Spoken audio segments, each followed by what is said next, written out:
not enough. Yeah, definitely not enough in the way he played it. Moving to Champs League though, first ban straight off the bat, targeted at Forgiven, Caitlyn out.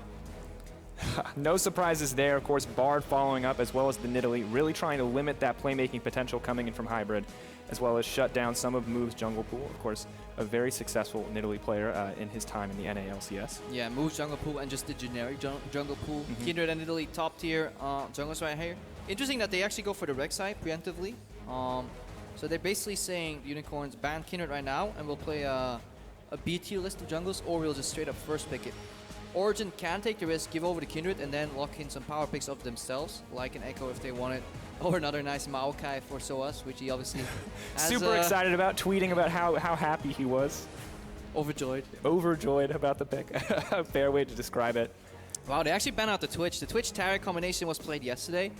We couldn't really see the pure strength of it, because people always talk about how Twitch can then do his entire ultimate in this state of invulnerability, but the whole power of it actually came down from actually being to sneak up in stealth as Twitch and then getting the proxy stun from Taric, but we never saw that combo used because Schalke was respecting it a lot. We're not going to see it today either, as the picks are coming out incredibly quickly. First pick support coming in on the side of Unicorns of Love, the Braum locked in, and Lucian, Kindred the response on the opposite side. Yeah, I don't know, man. Trading a Braum for Lucian Kindred doesn't seem worth it for me. So much power. I mean, we've seen Kindred be such a hugely contested pick. Unicorns of Love not prioritizing, and of course Move really did struggle on it yesterday, but at the same time, giving up Lucian as well seems incredibly risky. This may mean that Veritas will end up playing Ezreal though, and it could unlock Hylissang as a roaming component if he goes back for his trash pick, for example, and we could see maybe Unicorns going back to their roots. You know, they still have part of their core here alive with Vizicsacsi and Hylissang. They're obviously going up against a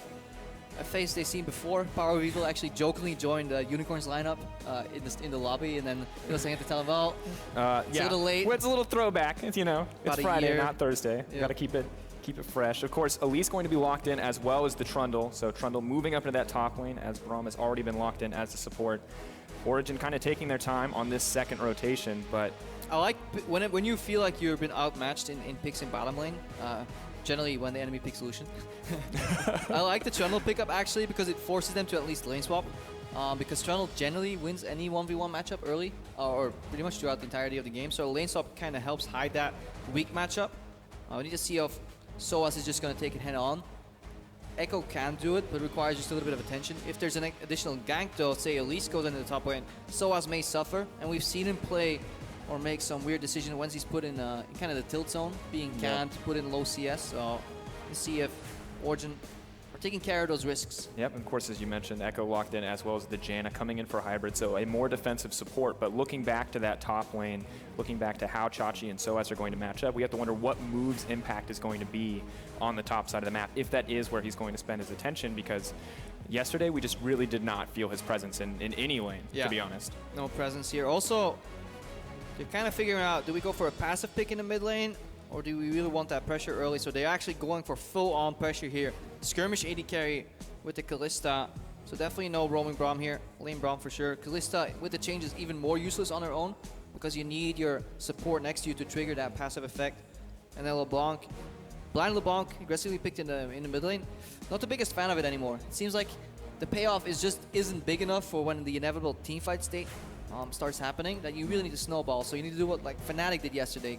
Get so many kills that any team comp advantage gets nullified. And of course, looking at Xi on the mid lane, he played Azir yesterday, not really one of his comfort picks. Looking at how he has played solo queue, LeBlanc, however, is one of his most played, something that he knows very well. So Unicorns prioritizing that comfort and looking maybe to early snowball here, but that's a really aggressive decision from a roster that struggled so much yesterday. Yeah, if they can keep Soaz down though, the entire lineup is pretty squishy right now for Origen here to pick up, because they don't have really a tank that can soak. Echo is a tank in the sense that it jumps the backline and it kind of annoys people, but it's not like a Maokai that plays in the front. Having no melee support either, it's going to be tricky to balance the positioning for Origen. For Unicorns of Love, it's a little bit easier if they introduce Vizicsacsi in these fights. He can soak a little bit more and get really tanky, especially if he gets that ulti on Soaz. Then the entire lineup from Origen will get squishy. So they need to be careful, especially in these pick-off scenarios where Trundle is involved. Yeah, no longer QSS is not going to get rid of that subjugate, and of course something we have to consider. It used to be sort of the saving grace in that top lane matchup, even if European top laners obviously weren't prioritizing that build, but Power of Evil on this Orianna. Some pseudo tankiness and a more supportive mid, but OG, we were critical of them picking kind of odd strategies in their first game yesterday, and it seems like they put themselves in sort of an awkward position here. Well, they have the better scaling team fight later on, I imagine, but the top lane triangle is definitely in favor of Unicorns early. I mean, Trundle's going to beat that lane, or at least go even if you play a mediocre Trundle. LeBlanc should have some pressure early and move with that pressure of these two lanes, should be able to find some picks. Of course, you've seen the comps now. Tweet at LoL eSports, hashtag UOL win if you think these new roster changes can bust it out, or if the OG Classics can find it, hashtag OG win as we gear up here for game one. And you talk about the top lane triangle. On the opposite side, though, it feels like if Amazing ever is able to find an advantage on this Kindred, things get out of control pretty quickly. Yeah, if the Unicorns make one mistake that's big enough, then obviously Origen will just take complete control of the game. If the matchup tilts, like Kindred into Elise is very tricky, so I need to be careful with that. But whoever gets a jump will win the duel.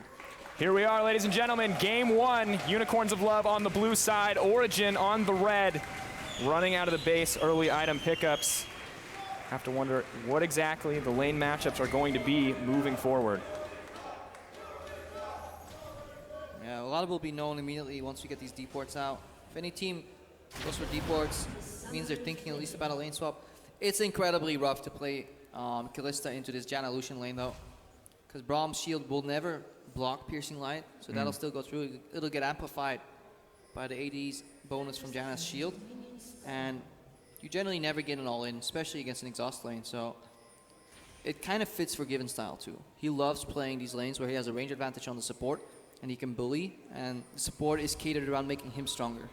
Yep, I think that plays perfectly to his style, and Hybrid, you know, fitting into that very well. We are going to have questions about how these two guys work together. Didn't get to show it off as much yesterday, but a lot of opportunities for some bot lane synergy when Forgiven is very reliant on Janna, obviously, to make those trades. But I feel like it also frees up some of the pressure from Hybrid, maybe lets him make more decisions. Because for him, it's just throw down that Eye of the Storm, look for those trades, and probably be able to win out based on lane alone. Yeah, and both teams are playing the guessing game right now. Those two wards that you see down in the river may have spotted each other when they're placed down. That could have been some information that was given to our team, because they kind of switched around. Forgiven was going top first, and said, nah, let's go bottom instead. Both bot lanes taking a grump here. We have a lane swap. It should be slightly quicker on the side of Origen, because they have some champions that do a little bit better. Janna, if she skills Tornado second, can actually AoE the creeps combined with that piercing line from Lucian pretty well. As well as the double tap on the tower. Yeah, as opposed to like Kalista and Braum have no AoE abilities. So that means they always have to manually hit the creeps down. And in the lane swap, obviously, we've said this so many times before, you want to AoE the creep downs with spells while tanking them, so your minions can deal with the tower. Yep, so a little bit slower here. We'll have to see what it costs them moving forward. Looking at the first dragon spawn, it is, of course, that Cloud Drake, so maybe not a high priority from what we've seen in our first day of games. DLS just Cloud Drake. You're like, okay, guys, we got tempo advantage. That means we can get the dragon, and it's a Cloud Drake. So, you know, everyone's happy to have it, though. Slightly faster rotations, right? That's how you sell it? That's how you value your League of Legends, the speed of your rotations. We're in the wrong region for that statement. This is not Korea. Yeah. You can see now the Keystone Masteries as the TP is going to come in from Soaz. Fervor of battle across the two 80 carries on the side of Origen. Pretty standard what we're seeing across the board. Are the days of Thunderlords across the board. I miss those days. It was so easy to cast. You're just like, look, everyone has Thunderlords. What a surprise. A little bit more variance now as Vizichachi finally makes his way to the top. I think they also ruined the auto attack reset on the tower from Trundle. I think he can no longer do that. So that's also a blow to the lane swap speed here. And we can already see it. Like, this tower is 25% almost. Top lane is not even close to that right now.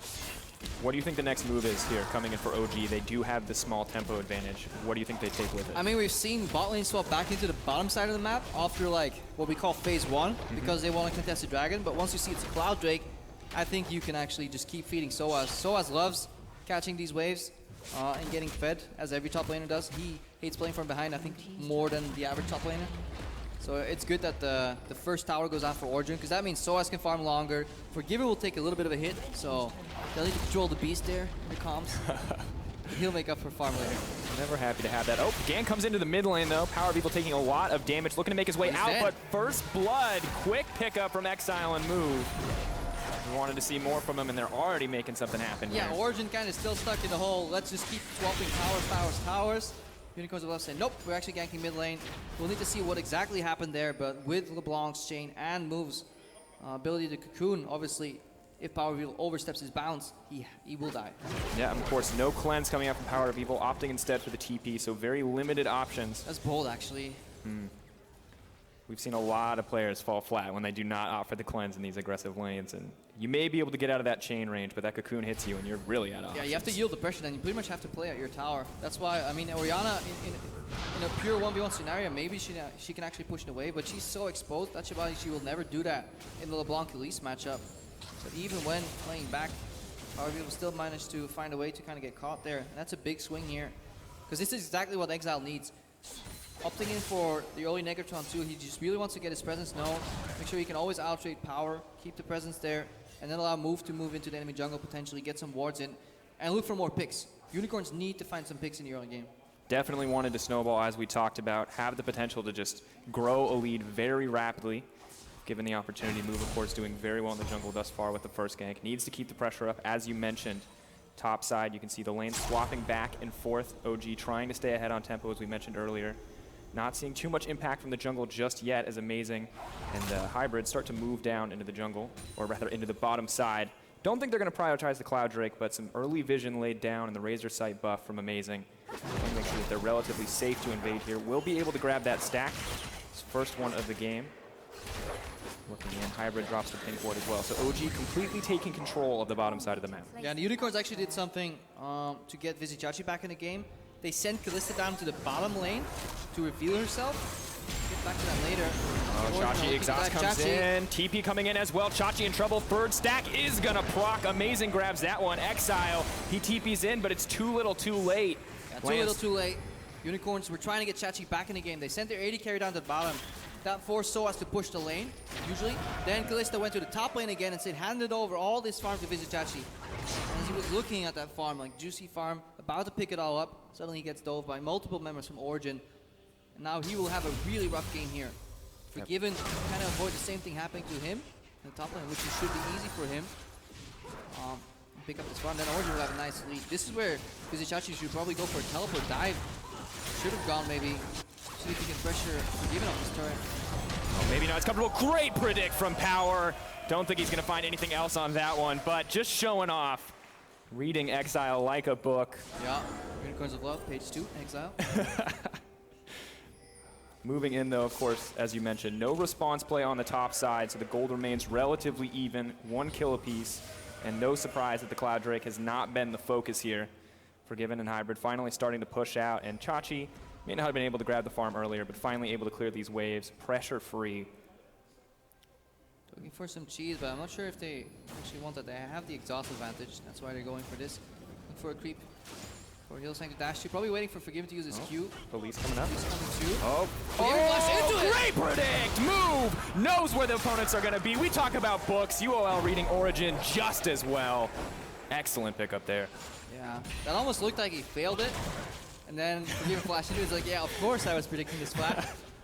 Happens to me all the time in solo queue. That's pretty much my life story in solo queue. Throw a hook, miss, someone flashes into it. Oh, mad life, I swear, totally planned. Maybe a similar story for Move, but definitely great proactive play. Amazing. 3 stacks to the concussive blow. The stun is going to drop. Chain CC coming in.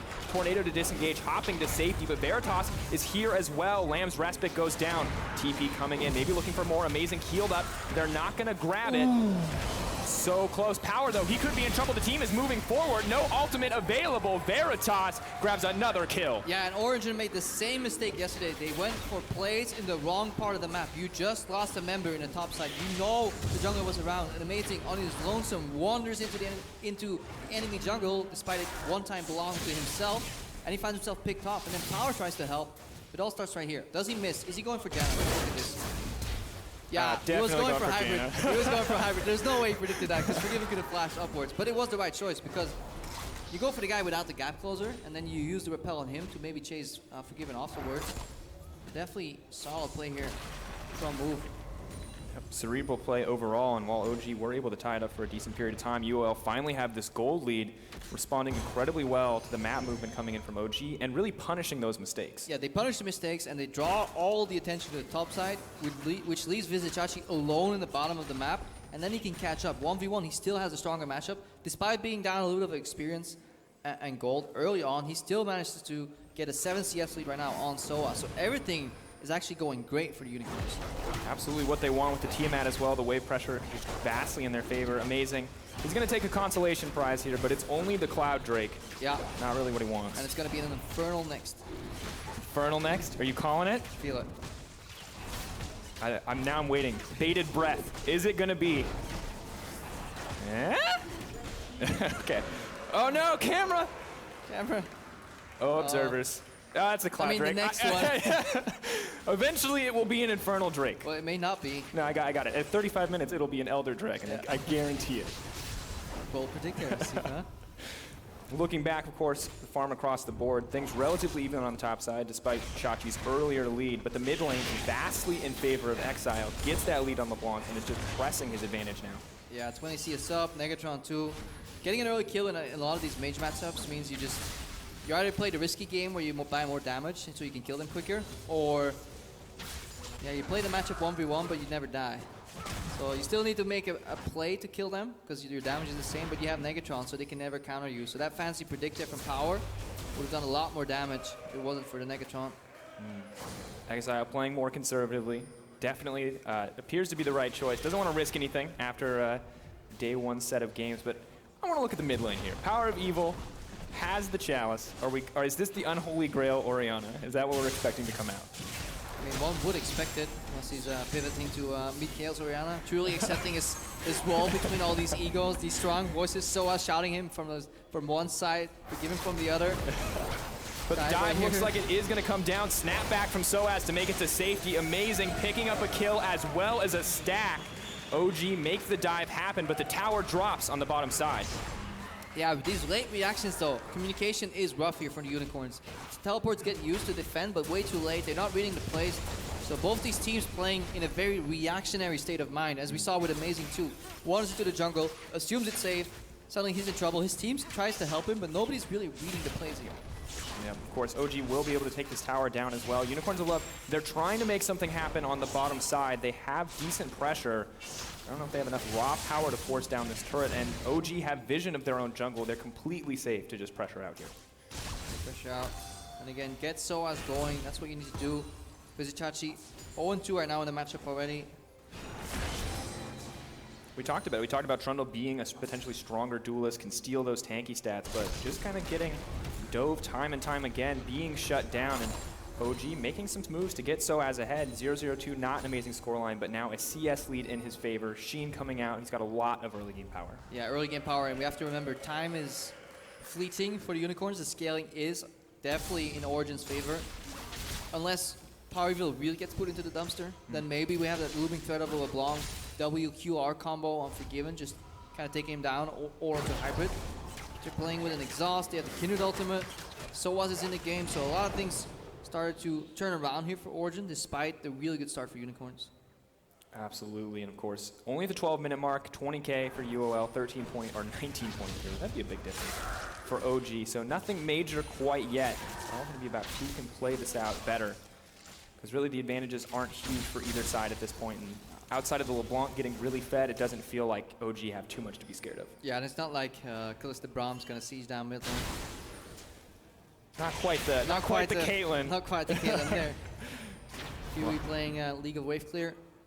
Always happy to do so, it would appear. Oriana, the pocket pick, he likes to bust out, but maybe hoping to make some plays here in the mid lane. Amazing, paying some attention. SOAS coming down, and they're going to spot move in the jungle with Veritas and Hylissang just clearing it out. Going to wander over, maybe hoping to get some vision control on the top side here. Neither side making any big moves quite yet. Yeah, that's what you do when you can't push in the towers until your ones are down. You just move in between, you starve the enemy, kind of his resources in his jungle, and you hope that they get greedy. Amazing right here, challenging his own jungle. He has to kind of let it go, go to this other side, but then you have Forgiven, who always takes your wolf camp. So Amazing may take a hit in farm here.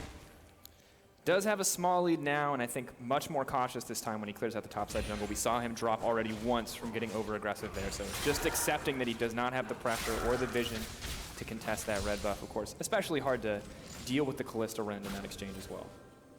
Yeah, this time he knew he was outmanned. It's like the third ward move is cleared in that brush here. Such a vision style jungler. Getting in.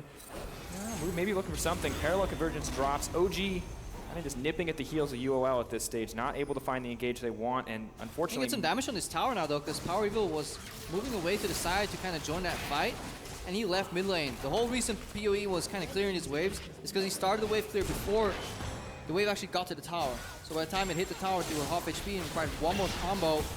Soaz taking some damage here. Splitting up across the map, Exile just going to hop over the wall here to make it to safety, but a fumble coming in from OG, not respecting the tower pushing potential. It's not a Caitlyn, but you leave a Kalista uncontested, she will burn that down. Yeah, eventually somebody will hit the tower if PoE is not present, and that means that Unicorns can step forward right now, get some more division, and then it becomes very hard for Origen to play in.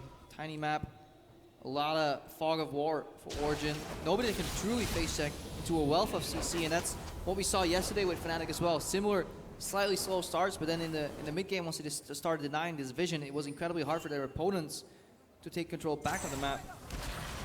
Looking in though, Soaz continuously looking for these duels, does have the level advantage, item advantage as well. Vizichachi still struggling to finish that Ravenous Hydra, really committing to that early on here. And Power looking to make a play, but it may cost him his life. Caught out in the mid lane, concussive blows, drops. Exile's gonna pick up another one. 2-0-1 for the rookie LeBlanc. Yeah, there we see the Unicorns owner happy this time. Talking to him a little bit before the games, like these guys need time to gel. Apparently it was only 2 games, because they're looking a lot better this time around. All it took was 20 minutes right now, and Unicorns are gonna win the split. I'm never living that one down. Yeah. Of course, looking at it, Power of Evil really struggling. Does have the Athenes now, a very supportive item build, as well as working on that Rod of Ages. Could potentially be a tough road for him, as the Abyssal's already been completed by Exile, and you can see him and Hylissang just clearing things out here. Yeah, but any combination of 2 champions here on the Unicorns is enough for like a little skirmish where they can isolate a target and take it down.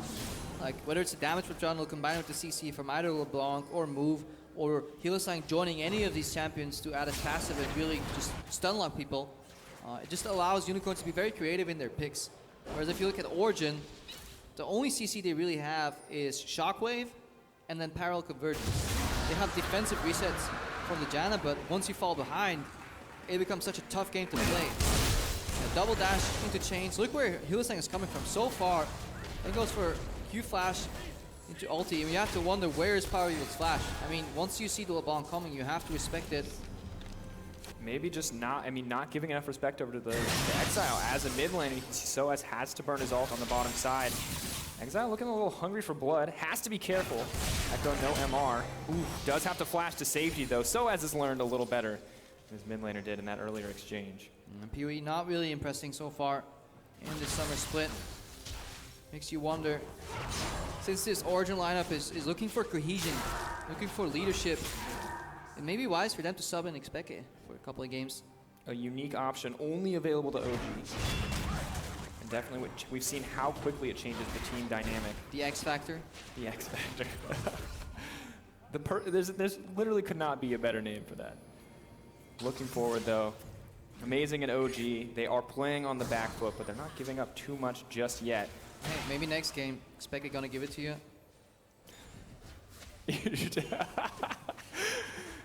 There's no way to follow that up because that song is so gratuitously inappropriate. Yeah, it's not like you can go on a single lyric from that song without getting fired. Except for that one. Taking all the glory. Of course, OG now pushing down mid lane, maybe feeling a little bit more comfortable grouped up than they did in their respective side lanes. But LeBlanc's already pushing out as well as the Trundle, and OG now looking to collapse.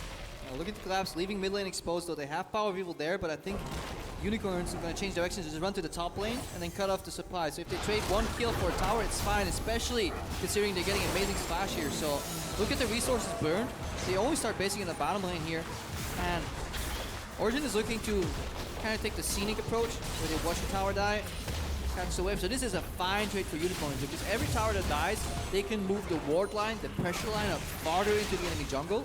deny the vision that's behind it, and then eventually isolate the Baron. That's what they're looking for in about 5 minutes from now. Red buff after red buff taken away from Origen as well, taking down the tower. And OG, they're making moves on the map, but they are getting punished for them left and right. And UOL just keep coming ahead. A 3K gold lead now in their favor. Yeah, look at this. This is exactly what's going to happen every time.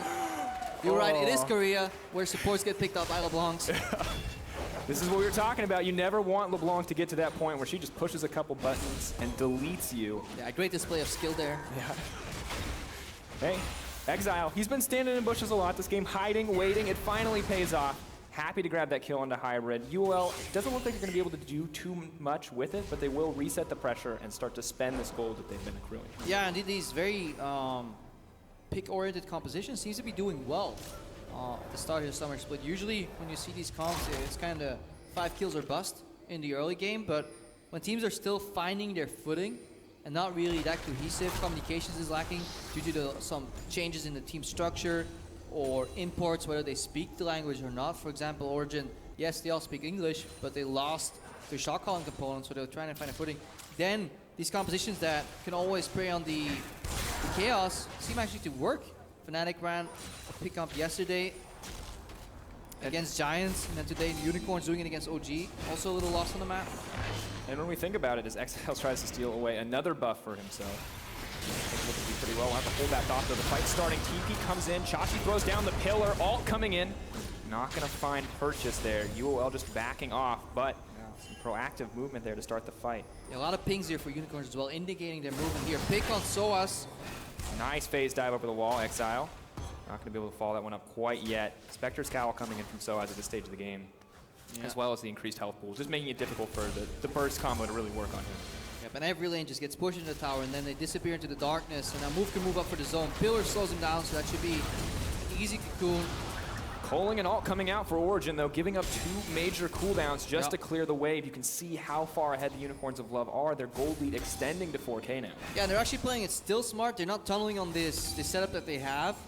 In the short term, you really want to get these towers, but they're sending Vizichach to the top lane right now. 1, to soak the farm, 2, to make it a 1-3-1 type of thing, where they can always pick somebody off that moves in between the lanes. Between 2 lanes, it's somewhat easy for Origen to defend, because they all need to guess where the majority members are and then hope that LeBlanc can't 1v1.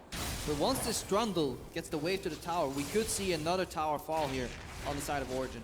And we'll have to see if Origen are still comfortable looking for that trade of objectives, if they can trade a kill or a tower back, or if they're just going to play defensively and try not to give up anything in this 1-3-1, because it's going to get harder as we see another duel coming out. Exile, this man's on fire. He just needs 1 more round of cooldowns. Flash forward, distortion. That's a rampage. 4-0-1, the scoreline coming out. And the crowd goes mild. How long have you been waiting to say that? Not that long. Another pick here, amazing. Feeling the brunt of it. Skirmish is coming out base. left and right. Blade of the Rune King goes down. Amazing running to safety. Lamb's Respite will only keep him safe for so long. Support coming in to try to protect him, but Hybrid gonna give his life. Exile looking for another one.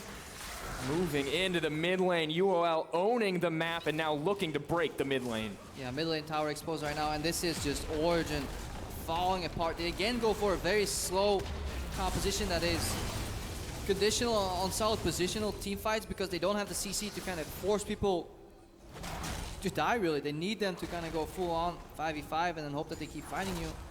Origen need to start drafting more CC. I think it's a lot easier if you're a newer team to just draft a well for crowd control effects, and then you can really pick your targets. And it's working out so well for the Unicorns of Love, but on the opposite side, Origen, we talked about amazing potentially getting ahead here, but him having 3 kills just isn't worth anything when every single member of UOL is so strong at this point. LeBlanc finishing those 2 items, Elise as well, and everything is going in the favor now as that Mountain Drake will fall. Yeah, finally, good Drake here for Unicorns. They can be happy about that. Also, just, we mentioned it in the intro, yesterday Move and Exile may as well have been invisible in their series. Today, they're really the driving force behind a lot of these pickoffs, more so Exile than Move, but they're all playing a role in it. Hillsang joining in a couple of times, switching targets, always having concussive blows, so it does seem that they just valued the CC that the Braum gave, the comfort pick, also stealing it away from Hybrid. Hybrid has not really left a mark here in the series, picking a Janna, which is lowly considered for a lot of supports. Mithy was talking about it in his interview how there is no support meta, it's wide open, but consensus seems that Janna is lower on the tier list. People have been picking like Karma, Nami over it. Bartle's Soraka obviously even banned coming out. out more frequently. Yeah. Of course, looking at the way the game is unfolded, Exile, they gave him these small leads. Move comes to his lane, Hylissang comes to his lanes, and now we're seeing what he can do with them. 5-0 on the scoreline. As you said, we're skeptical about all these guys. Even Veritas making his mark this time around. All right, this is where we play teacher and we judge the Baron bait. One of the topics I'm truly fascinated by, but everybody thinks is utterly boring. All right, so break it down for me. One blue trinket just dropped on the side of OG. They've got one start more. The blue trinkets. At least this time they're doing it right. Pink ward in the pit. Always needed. And yeah, you just want to defend your pink wards, push up the waves, get some deeper wards. So that pink ward above red bush right now, ideally will get cleared by the unicorns. But they have to be ready because Origen right now, they're desperate. If anything, they should just put the ball on Soaz, have him dash in, and carry the ball towards the carry, and then just press ulti on Power of Evil. Looking for the combo there. You can see the flank coming in from behind. TP coming in as well. Unicorns are going to start the fight. That's a two-man knockup, but Soaz suddenly in the backline. Power of Evil nowhere to be seen. The snapback comes out, and suddenly Soaz is all alone as Veritas turns it around and grabs a killing spree. Yeah, that was a very impressive turn there. In unison, 3 members from the Unicorns turned to Soaz, while Hylissang CC was enough to slow the other flank from Origen down though. So they didn't commit on the strong part. Power of Evil now face checks. Stun comes up, Cocoon, Power of Evil trying to make it to safety. That's a great shockwave, but Exile's got more than enough damage to burn him down solo. Yeah, only 7 stacks on Run of Ages and an Athene, so that's not much damage there on Power. You could hit 5 people and it wouldn't matter unless it wasn't the start of the fight to lock people in for a parallel convergence combo, but it's too little too late right now. Unicorns, I really like the turn they did there onto Soaz. They defended their AD carry, allowed him to then join the next part of the fight. Everybody's still alive. They're working as a team. Baron drops. OG may be hoping to pick up this mid lane consolation prize, but Veritas should be enough to defend. We'll go look at this again. Amazing coordination. Yeah, so TP on the top side, so that's done. Hylissang goes in, moves up forward, and then he gets pulled back by Veritas. So all the damage that Origen was looking to trade, at least on the support, for their top laner, which is already an efficient trade, got nullified by that Fate's Call. That's why we see some of these Skillisters coming back in. Reckless and Yellowstar did the same thing. The only deaths Yellowstar really got yesterday was him throwing himself into the fight. Then of course PoE, an unlucky rotation. Maybe he felt forced to go face check and see what happens on the Baron, but I don't think there was anything Origen could have done regardless. So in the end, they give the Baron away anyway, try to push out the mid lane, aren't able to grab anything, and the gold lead just continues to grow in the favor of UOL, 47.2 to 39.8, and massive creep waves. A fed LeBlanc that's just going to rip through that health bar. And this is where you got to question some of these picks like a Janna. What is it? Yeah, Janna can reset the fight, but what is she really going to do against some of these combos from LeBlanc? The hard CC that comes out, there's too much of it to truly defend and unlock Forgiven. Good start to the fight, but no follow-up from OG.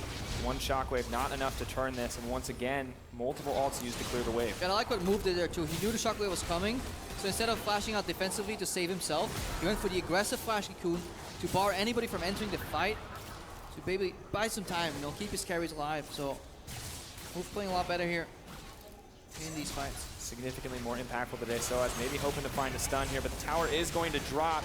He turns his sights on the jungler, but it's too little too late. Inhibitor next on the menu. Move going forward. Amazing. The shutdown goes in. Fate's Call onto the backside. The fight continues. Looking for more. Forgiven dropped as well. Power of Evil. He's next. They're going to turn their sights away from Soaz and onto the Inhibitor. Unicorns of Love crush out that exchange and look to end the game.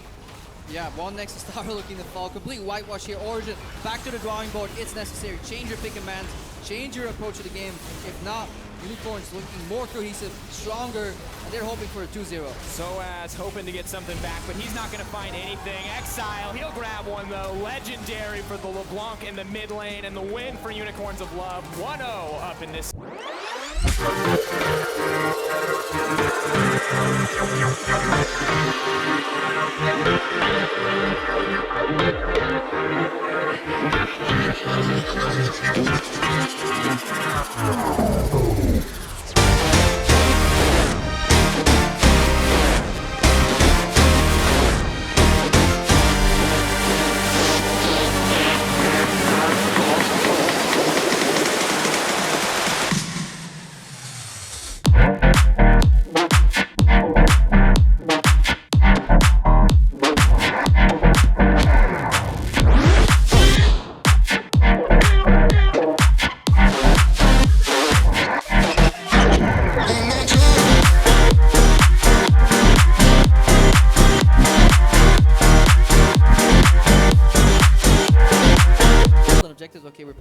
tower, but then that was it.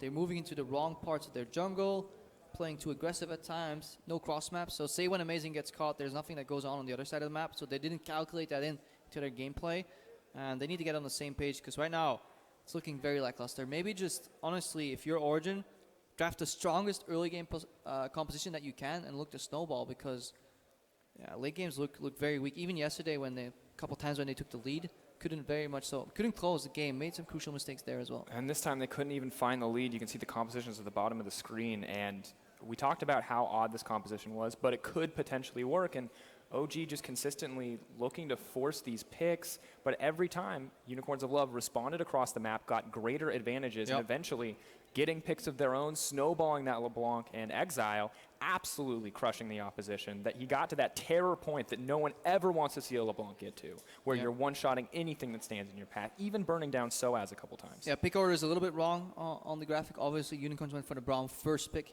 here. Because that's kind of what they did. They targeted Hybrid in picks and bans, so they got rid of Forgiven's Caitlyn, a champion he really likes.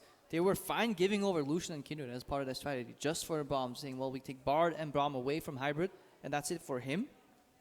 And that seemed to work. Hylissang on a comfort champion, pick-oriented composition. Need to see if it'll be more that here for the Unicorns. It seems to play really well to their strengths and move. Now that he has that CC at his disposal, isn't playing that Kindred anymore, much more proactive in the early game, and that seems to be much more his style overall, because we didn't see anything from him in their first set yesterday, but coming in today, he was everywhere that he needed to be, it felt like, and one step ahead of Amazing in a lot of occasions, something we did not expect overall. Of course, looking forward, though, that's going to do it for us for Game 1. We'll be right back with Game 2 and the player of the game from Game 1 right after.